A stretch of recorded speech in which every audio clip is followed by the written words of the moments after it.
considering that New Mexico has been in the bottom 5 in so many issues like education, 49th, or business-friendly, graduation, and so recently there's this new report that we're 3rd in the nation when it comes to overpayment of unemployment and 4th with fraud, to the tune of $103 million a year. Considering that, don't you think that the game playing over redistricting is inappropriate at this time? Well, redistricting is really a compromise process. The difficulty is that the way that our government is structured, the way that we operate the House and Senate, it's majority rule. Yes. And we're too short of being a majority in the House, or at least on par in the House. And so obviously the Democrats want to maintain control, because evidently they want to continue to keep New Mexico where it is. How would things change if you were to gain the majority, if the Republicans were to gain the majority? Well, if we gain the majority in the House, it would be a step forward, for conservative thinking in New Mexico, because then the House would have the ability to at least begin to pass some measures. Right now, we have issues of great interest to the people on the subject you're talking about.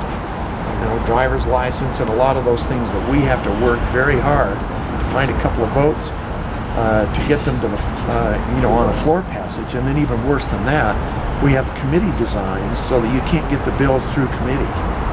And so it would change dramatically if we had an even split in the House, or if we had a Republican majority, in that some of those issues would then actually get to be heard in some of the committees and move through the process.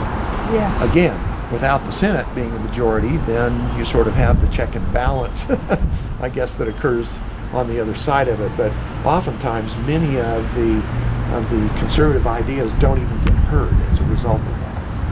Well, I feel as a New Mexican, I rather resent the fact that it appears as though we are a bumbling, idiotic people that can't take care of our business because we're last in so many things, and I strongly disagree with that. We're a bright, articulate, hardworking people. Clearly the problem then lies with the leadership. And if the Democrats who have been in the leadership for all this time, they will not address the problems, they will not come to the solutions, they oppose Governor Martinez at every step because they don't want her to have a win for her party when really it's for the people of New Mexico. I am not happy about that, and I want to ask you, what do you think is the best thing for we the people to do to help to change this situation and to help to change the balance in the House of the Senate? Well, the process of that is bridging the gap between conservative and liberal thinking, which is a hard thing to do. But one of the other factors in New Mexico that we have is that almost a third of everybody with a job in New Mexico is a public employee. Almost a third of New Mexico is on public assistance. So you have a majority of the population that is dependent on tax dollars. Then we have in the private business sector numerous businesses who depend on the government contracts with bases and everything else. So you have a great dependency on the government, even in our business sector in New Mexico, and it leaves a very small group of true economic base industries that bring tax dollars into the state to really drive the engine. Our oil and gas industry and energy industry is really the major producer in New Mexico. That is an economic-based business. Most of that goes outside of the state and brings new money in. And all of our rules and regulations hammer those guys. They do everything they can to keep them from doing their business, and at the same time hampering what we do. And then on the other side of the coin, the things that we would be changing, it's like social promotion. And the biggest cry from the educator area is, where are we going to get the money to do it?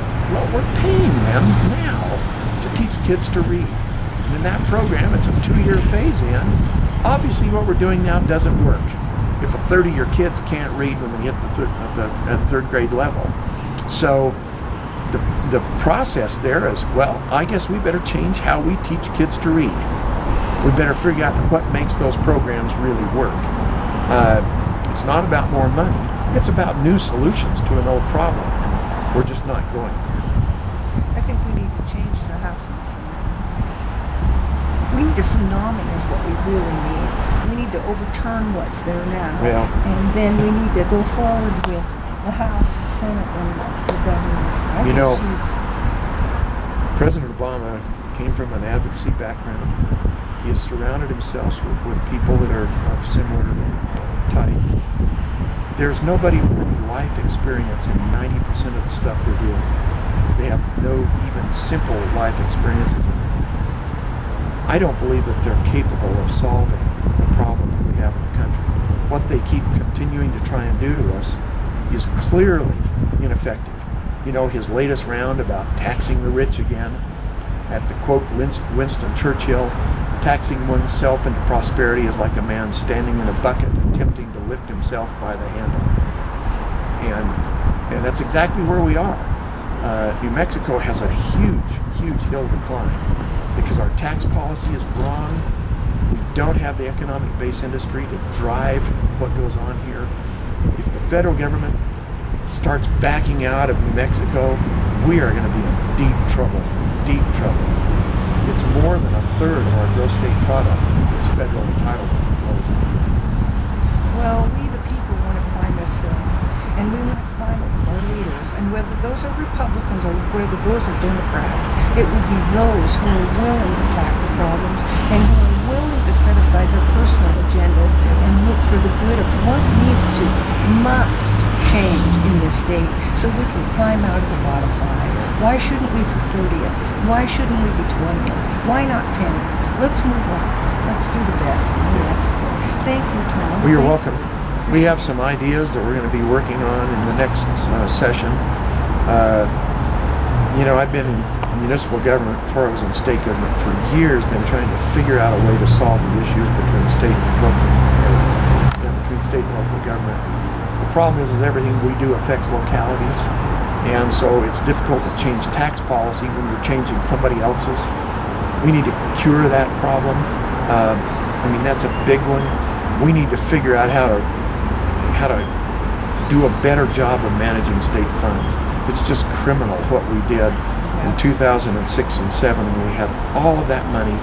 We have huge problems in the state that we need to fund our highways and roads, and it's just got spent on all kinds of projects that now are breaking us. The Rail Runner is a good example. It's just driving us in the ground. Right. The debt service alone is $41 million a year on it.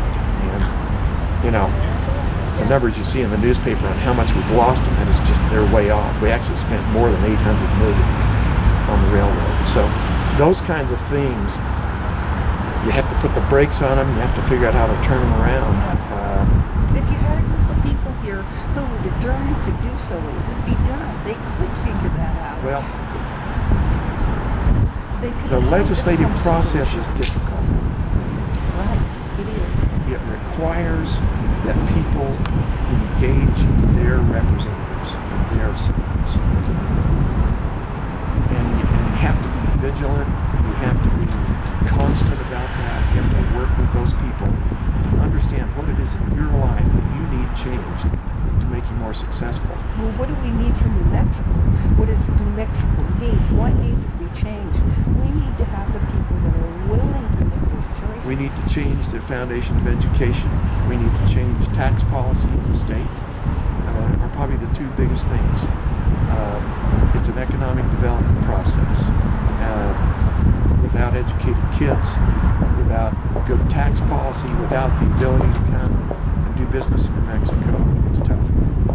If I'm going to open a business, I shouldn't have to spend 2 years working on a tax credit before I can even put a shovel in the ground. New Mexico needs to have a tax policy. Come on, go into business Yes. right now. You Let's don't put have to the wait people- till tomorrow. We should put the people into office who will do that, who will sit down at the table and work together.